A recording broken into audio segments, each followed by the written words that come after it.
మీరు బతకండి, మేమేం దానికి వ్యతిరేకం కాదు. కానీ మేము మొత్తం మా వల్ల ఏమన్నా కానీ మేము మాత్రం బాగుండాలనుకుంటే మాత్రం ఊకోము.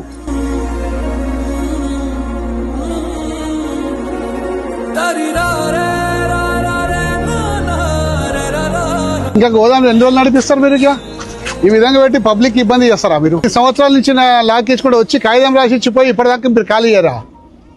గోడౌన్లు పెట్టి ప్రజలకు ఇబ్బంది చేస్తా పోతారు. ఇక మీరు బాగుంటే చాలు, ఎవడేమో ఎటన్నా పోని. మీరు ప్రజలకు ఇబ్బంది పెడతాం, మేము బతుకుతాం, ఎవడైనా ఎటన్నా పోని అంటే మాత్రం ముఖం.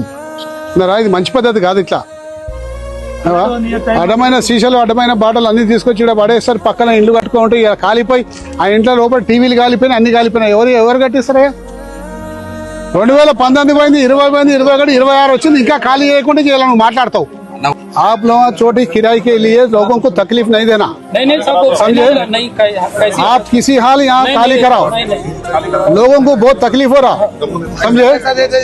7 కుటుంబాల ప్రాణాలు పోతేంది. చచ్చిపోతే ఏమైతుండే? మీ గోడౌన్ల వల్ల ఫాల్తూ సామాన్